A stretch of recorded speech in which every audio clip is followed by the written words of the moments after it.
Hey y'all, and welcome to another episode of the Bookish Hottie YouTube channel. Again, my name is Nakara, and I am so happy to be your books here in friend and here in life, but your bookish friend all the same. All right, so last episode I did it where I introduced myself and everything, but this episode, you're getting into some of the things I want to talk about, which are book reviews and just some of the things that I've gotten on my bookish little travels. So, for Martin Luther King weekend, because that's the proper weekend title for that, me and my girlfriend decided what is the quickest, easiest way for us to get out of the DMV, cheapest way we could get out the DMV, and what we need out of it. So we were like, good food, books, able to write. So we went to Boston. We went to the White Folks Atlanta, and somebody was laughing at me the other day because they're like, why are you calling that? I said, because there's a whole song about it, literally, which I had to tell my fiance because he's never even heard the song Boston by Augustine. And for y'all who don't know, it's that jam. You know, I think I'll go to Boston. I think I'll start a new life. Anyway, I'm not going to torture y'all with my singing, but y'all get the drift. So me and my girlfriend Jordan went, and it was amazing. And there were so many bookstores. Literally, I kid you not, at least 3 bookstores on one block, and I was in pure heaven. I was sad though because the night I got there, because she got there a day early, the night I got there, or the day after, regardless, during that weekend span, I missed my girl Jasmine Guillory and Nikki Payne, and it pained me. Now, me and Nikki, hey girl, hey, we sat on a panel together for the Baltimore Book Festival where I talked about Black romance, and I cannot wait to do it again with you, girl. And I've never had the great pleasure and the great honor of meeting Jasmine Guillory herself, who really, for me, in my adult life, really bust the doors open for me to get back into romance. And so I stand you, girl, and I missed it because I didn't even know about it, but that's my fault because I don't check my my Instagram like that or any other news feed when I'm trying to travel with my friends, and that was on me, and I was really, really sad. But shout out to Love Struck Books in Boston. It's a romance bookstore in cafe, and they just opened this past weekend. So definitely check them out, support them. It was very, very cute, and y'all did it. So y'all had a really good opening weekend. Y'all even did an Onyx Storm release, and so shout out to y'all. So it's going to be a little bit of a haul. So I love, whenever I go to a bookstore, if I don't plan to buy a book, I try to get something in there to support them because every little dollar matters. So what I like to get is either stickers or cards, because you can never have enough cards. So I got like a little cheers card and a happy birthday card, because I'm always like, dang, I don't got no birthday card. I need to give me a birthday card. So I always try to do that when I go to bookstores. The other book that I got was Night Bitch. And I know it's a show right now, but one of my bookish friends, I'm pretty sure is my girl, she reads on Instagram. So definitely follow her if you aren't.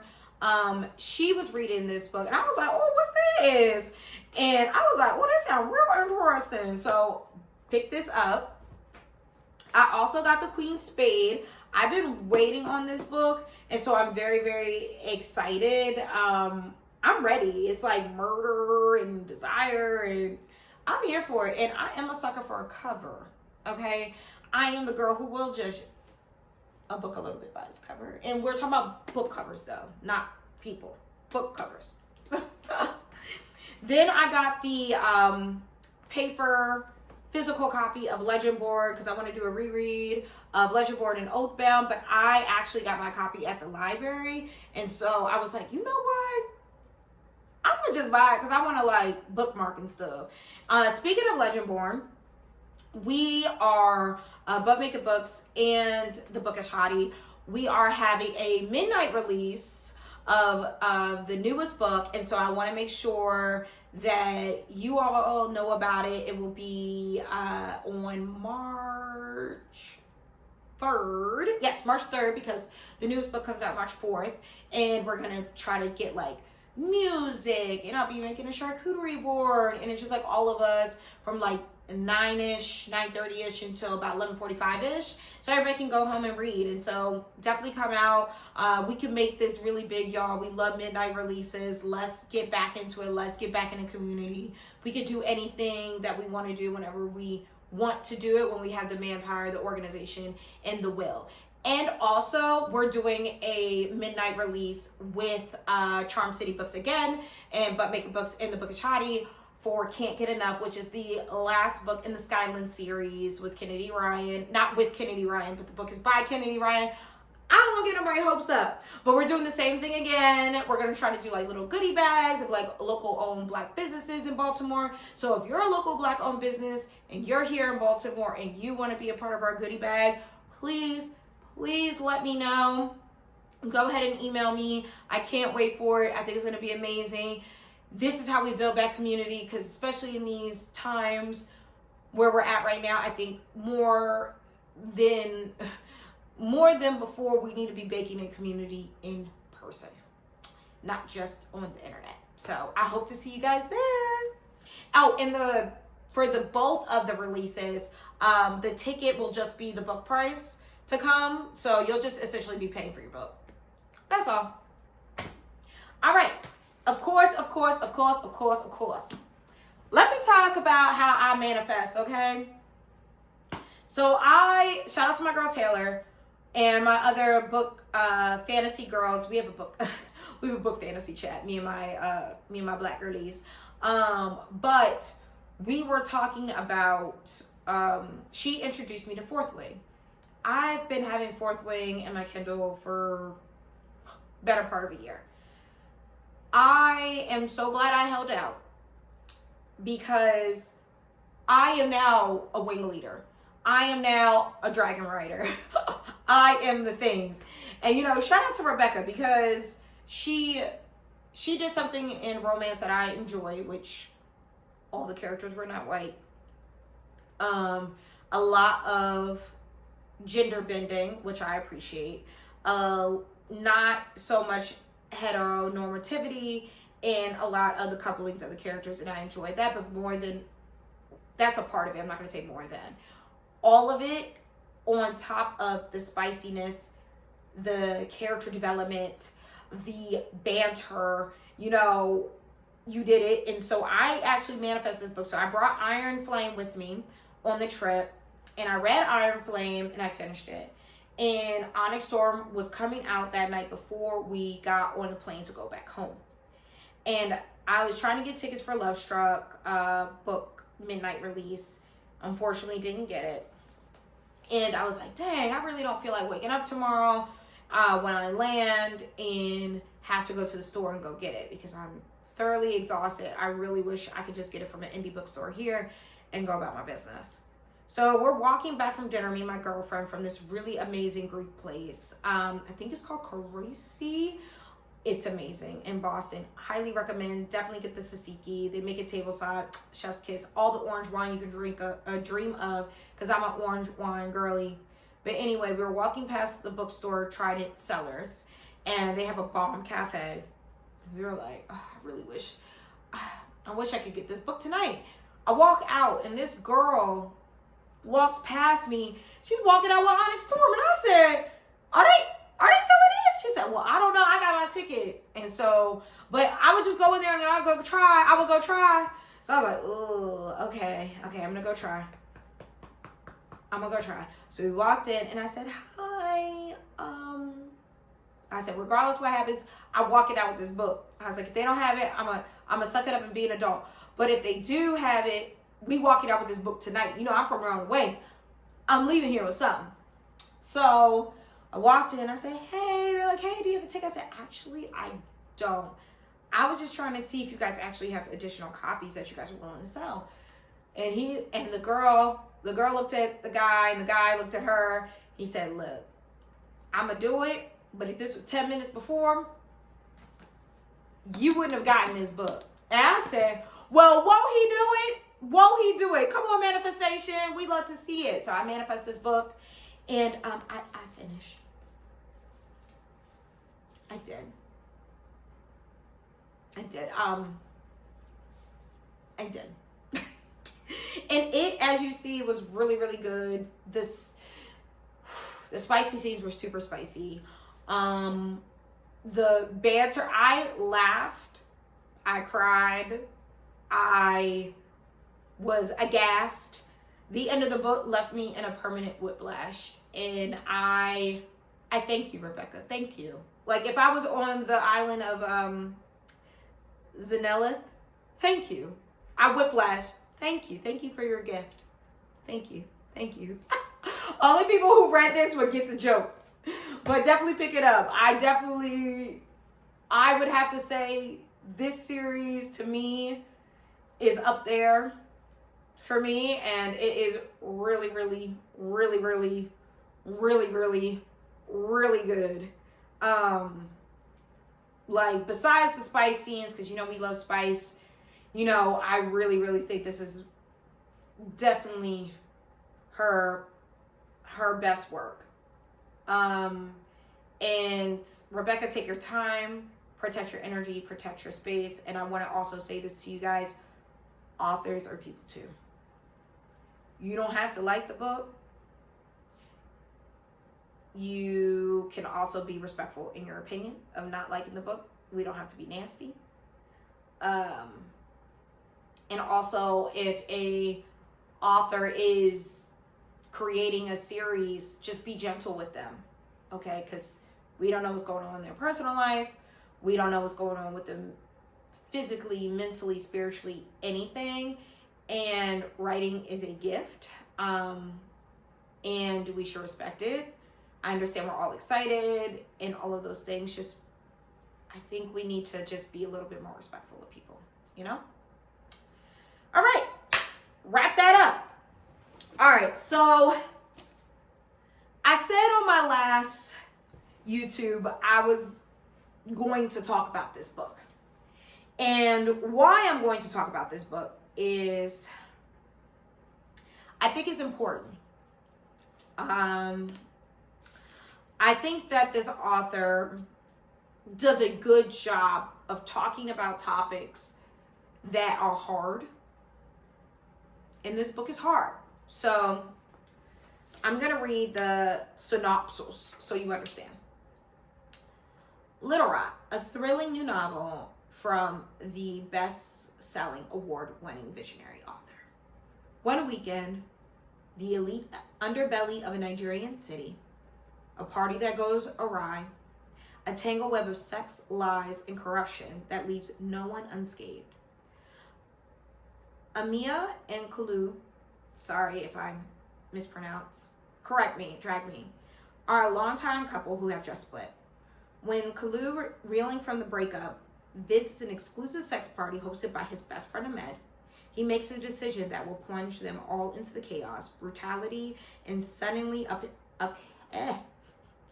impending their lives. Ola and Soraya, two Nigerian sex workers visiting, collide into the scene just as everything goes to hell.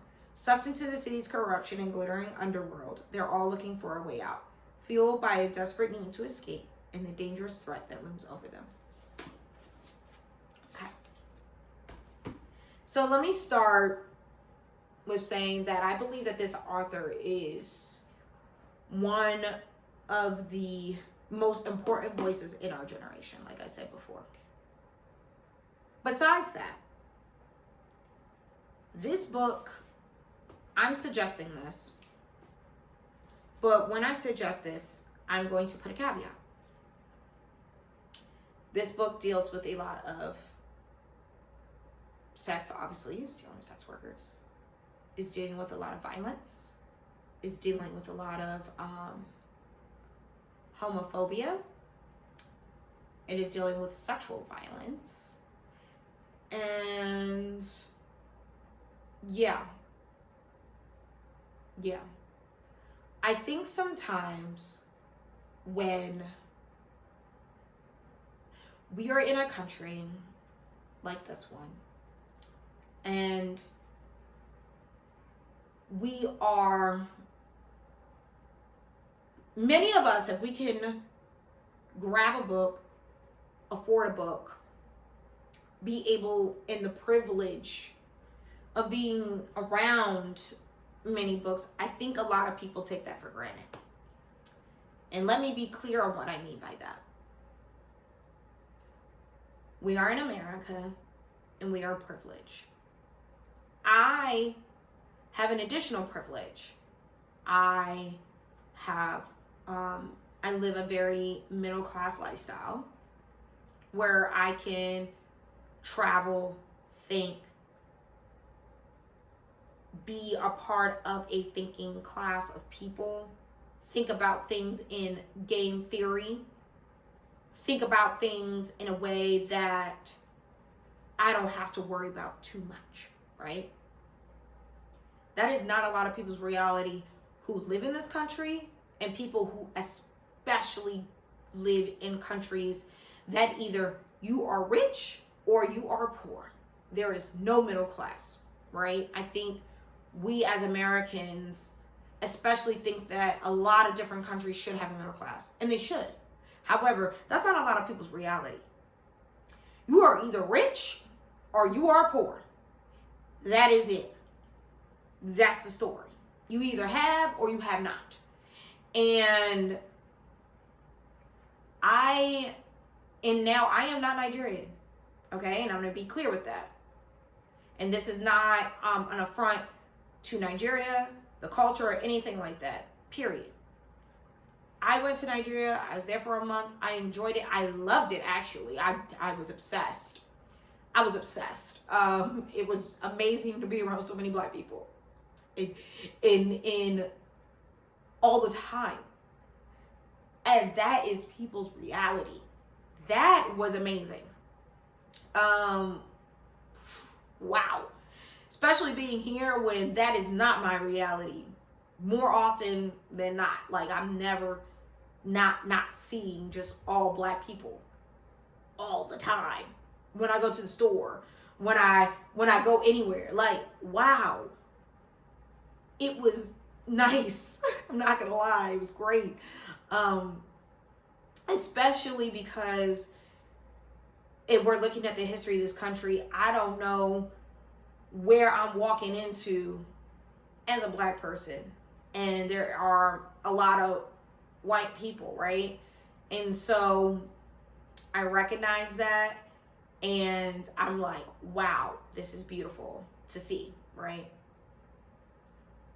I also recognize that what I was seeing was because of the people I was with. They are all affluent in Nigeria. Listening to them talk to me about corruption, and let's be clear, there's corruption everywhere. There's corruption in this country. So it's not an affront, again, to the country.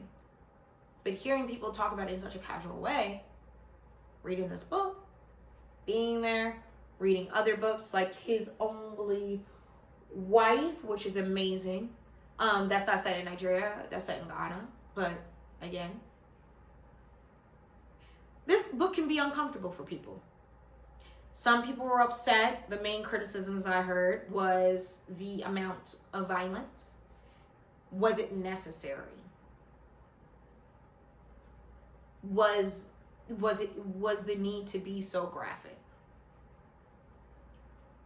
What was the point of it? Right? And for me, why I love this author, they make you think about what you say, all these things about you, what you would do and what you would not do. But when you're in that situation, what actually would you do? When faced with choices and decisions, what would you do. You decide what we all come into things about what we would and wouldn't do. And my mom and my dad used to always say this to me growing up. Obviously, keep your morals, keep your moral compass, do what you got to do, but never say never, because you never know what anybody will do when faced with a situation. We could say what we're going to do because we're actually not in the situation that we face. Or when you see your girlfriend or guy friend or whomever and say, couldn't be me. Well, it's never been you. So how could it be you? That's what this book talks about. I think this book is super important. Now, I know people read books for escape, and I'm not here to judge anybody live their life. Everybody has a place in ecosystem in this life. Sometimes a heavy book isn't for you right now. You might need a light romance. You might need a lighter book, because whatever may have you is going on in your life, you can't handle it right now, which I understand. I understand that completely. I really do. I even go back and forth with lighter books. You know, some conflict, some romantic conflict, but I need a romance, right? I need some type of book that is like a thriller or whatever. But I do think that we all have a duty sometimes to read things that make you uncomfortable. Because how can you not grow if you've never been uncomfortable? When you've never had to face things that are uncomfortable. Read things that are uncomfortable. Hear different points of views to make you uncomfortable. Long as it's not causing you any harm, let's be clear. But why would you always want to be around people that see everything as you see it? Now, there are fundamental moral things that you should not change. Listen, I don't do deadbeat dads. That's my thing. I don't do them. You can't be my friend. You can't be in my orbit. I don't do deadbeat dads. That's like something I don't stand by, right? Stand up. Be a father. Raise your children, right? That's me. I draw my line at that. You can't be in my orbit. Deadbeat dad, no. I don't do people who are adulterers, right? Like, that's fine. Like, those are my moral sticking points where I'm like, this is where I stand, right? In terms of having people in my orbit.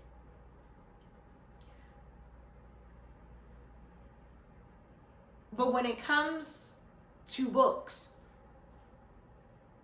even Hood Feminism by Mika Kendall, excuse me, not Mika Kendall, Miki Kendall really had me evaluate myself and my own privilege and check me. Bell Hooks checks me often. Like, her whole book on Black masculinity checked me.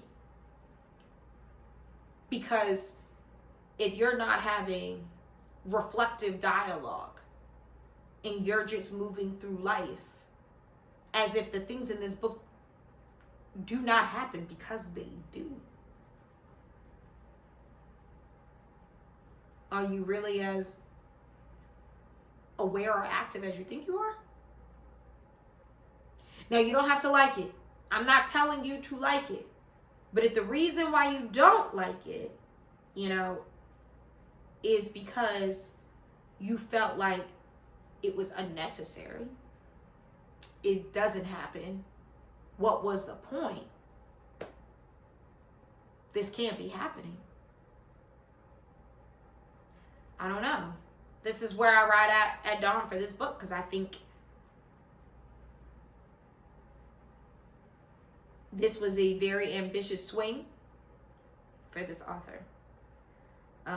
And by ambitious, because I believe they are really an amazing author and they do big swings often. You Made a Fool of Death with Your Beauty, The Death of Vivek Oji. I haven't read their other works, but this is 3 books now that I have read, and for me, they're an automatic author buy for me. That this was going to shake a table and make people uncomfortable. Just like The Death of Vivek Oji. Just like You Made a Fool of Death with Your Beauty. To me, this author does their best work in the gray. And this is a gray book. It really, truly is. I loved it. It was definitely 5 stars for me. I can understand why people would not. So that's why I give the trigger warning and everything like that. And I think that's important to give trigger warnings when suggesting books, especially if you just can't do this. You just don't read books like that, which I think about that with that movie that came out and had no trigger warnings and was just going around talking about flowers. Now, I didn't read that book, but I knew what it had in it. And it's crazy. So it would be irresponsible to everyone who is subscribing to me if I didn't tell you about this book in the trigger warnings that it contains. But I really do love it. I know it's a lot. Let me see. How many pages is it? And people love to know how many pages a book is. It is 274 pages. So it's not long, but it's also not quick read. So, do what you do. But that wraps up everything today with me on a heavy note, but actually on a lighter note.